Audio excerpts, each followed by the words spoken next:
Hey girls, it's Coach Emily from BK Softball Lounge and Michigan Odyssey. And I know that some of you are getting frustrated because this weather has been pretty bad lately. Pretty cold, we had snow. It's just not great for going outside and practicing pitching. So I wanted to give you a couple drills that you can do to work on your pitching mechanics when you are stuck indoors, no matter what kind of space you have, whether you have like a huge living room or a huge basement to work in, or if you just have, just a little spot in your room to work in. You can always be working on your pitching mechanics while you're indoors. So the easiest thing that you can do, of course, is wrist snaps. So wrist snaps are really important, especially for wrist strength and finger strength, because wrist and finger strength are tremendously important when talking about spinning the ball. And not only spin pitches, but even with just your four-seam fastball. So if you snap really well with that fastball, you are able to get what's called a 12 o'clock to 6 o'clock spin on it, where the four seams are rotating over top of each other like this. And it has a downward spin to it as well with just your fastball. So your wrist strength and your finger strength is super important in having optimal spin for that too. So, like I've showed many of you before, you can do wrist snaps, during TV commercials, indoors, when you're in your room, you're bored, whenever, as long as mom and dad don't mind and they trust you enough to have a real ball inside the house just doing some wrist snaps.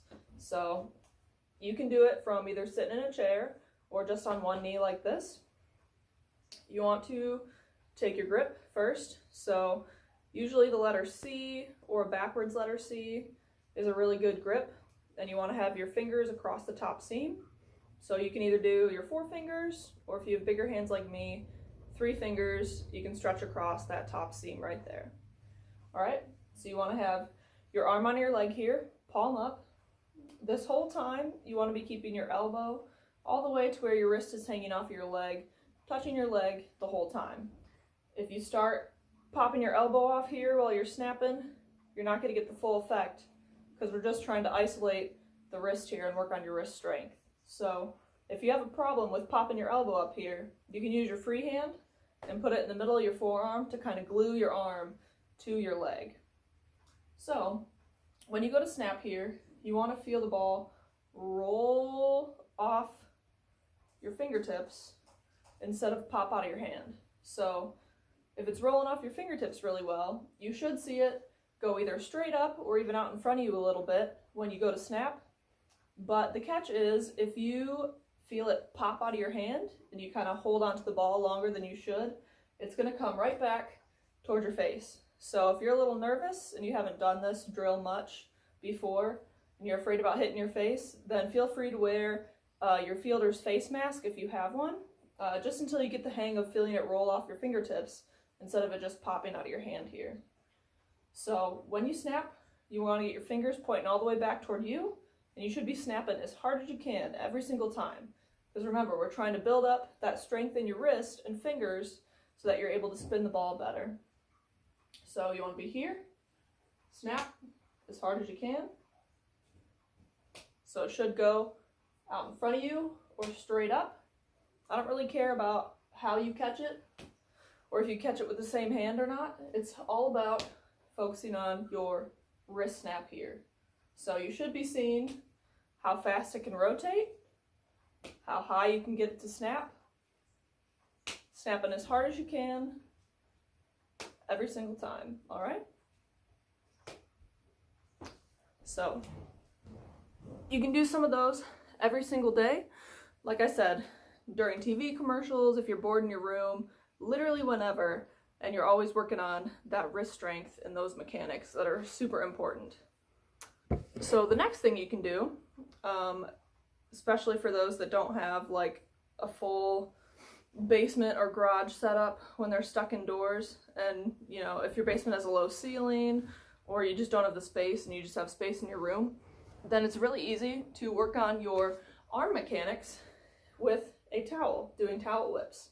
So you can do this from one knee as well.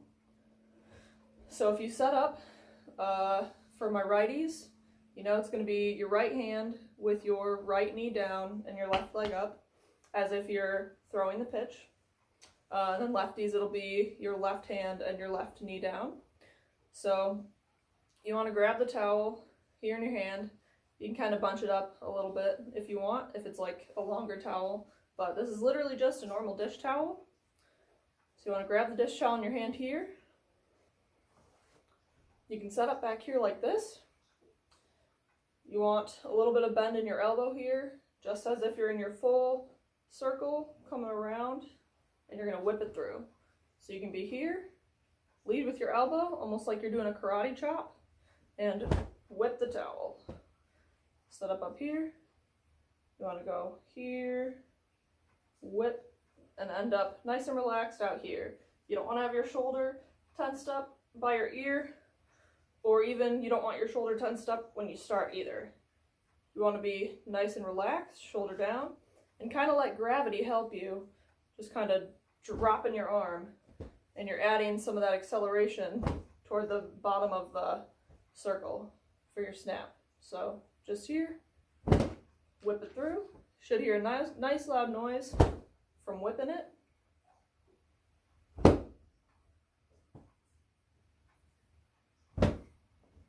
Good.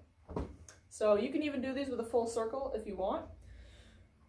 If you want to progress to full circle, whip it through. So you want to start slow, whip fast. Slow, whip fast. Slow, whip fast. Alright, so super easy. You can just use a dish towel from your kitchen. You can do this anywhere.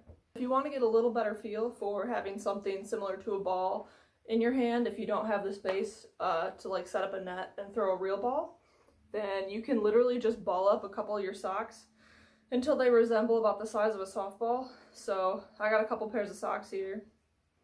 So just have 2 little socks. Normally I ball them up anyway, but this is still kind of small. So I can take a second pair, kind of ball those up with it. It's a little bigger, a little closer. Maybe 3 pairs. See how that goes. Oh yeah, that's about 3 pairs, size of a softball, I'd say. So if you just want to get a better feel and have something in your hand, and there's like a wall or you know, a couch or something you can throw this sock ball against so your parents don't mind, then you know, you can do that to try to get a better feel for just having something closer to a ball in your hand. So you can literally do those same things with the towel whip, just starting from here, or progressing to the full circle and whipping all the way through. So with your sock ball, you know, you can start here. Try to work on keeping your shoulders relaxed, letting gravity kind of pull your arm down, and then you're adding that acceleration in this whip part of your motion. All right, so here you can have your fake glove pointing at your target, and then progress to the full arm circle with your sock ball here.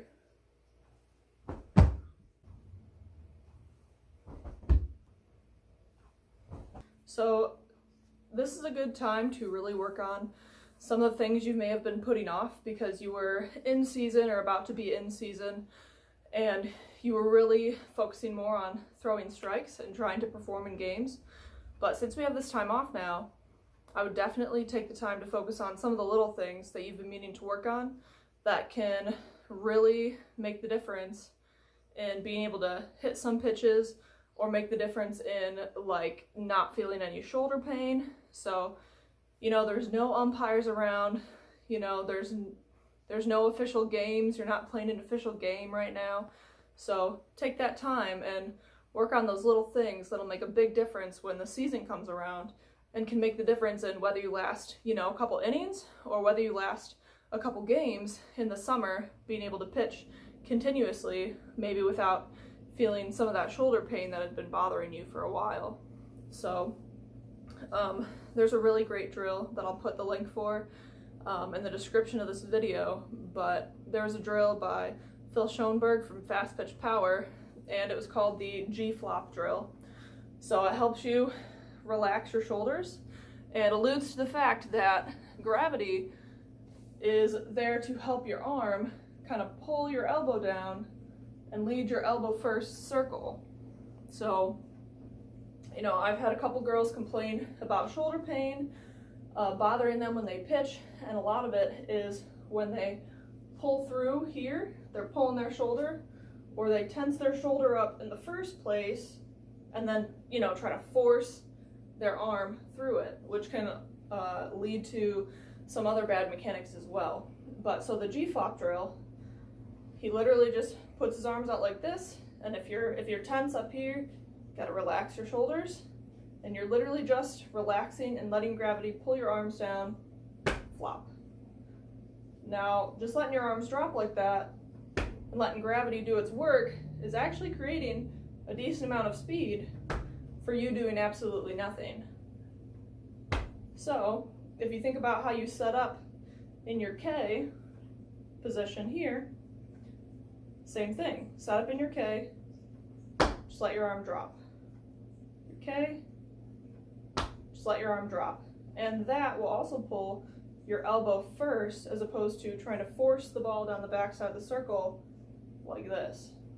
So you can do this with your sock ball or your real ball if you have that kind of setup, but work on relaxing your shoulders and letting gravity do a little bit more of the work, being able to pull your arm down and pull your elbow first here into your whip at the bottom here. All right, well, I hope you guys enjoyed my video, and I hope this gives you a couple things to do if you're stuck indoors. I mean, not only because of the quarantine or you don't have space to do your pitching full out, but you know, if it's raining outside or just super cold weather and there's just no way you can get outside to practice. So there's no excuses. You can always be doing something, even if it's stuck indoors. So times like this, times like the quarantine where we have so much time off, you basically have two choices. You can either sit on the couch and essentially wait endlessly for this all to be over, or you can use this time to get to work. Times like this is where we separate the good from the great, because it's all about how you're practicing and what you're practicing when nobody is watching. That's how you get better. I might try to do more videos like this later, probably put together a full workout video for you guys, but like I said before, I'll put the link for that G-flop drill that I was talking about down in the comments by Fast Pitch Power, and go ahead and leave in the comments what you thought of this video, any suggestions you might have, or what you want to see, or what else you've been doing besides softball during the quarantine. Alright, thanks guys, bye.